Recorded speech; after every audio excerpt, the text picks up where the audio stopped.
we are looking at how to pronounce the name of this Italian luxury and fashion brand that is so often mispronounced. We'll be looking at more fashion brand names that many butcher, so make sure to stay tuned for those as well. It was founded by a guy named Gianni in 1978.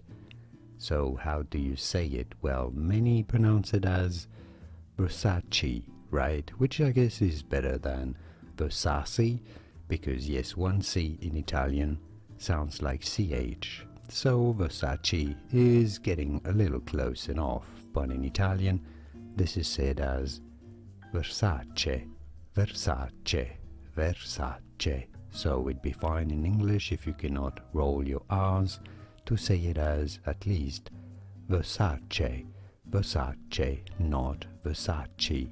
From Italian, Versace. And now you know. More videos here on how to pronounce more interesting luxury, fashion, beauty brand names that many get wrong.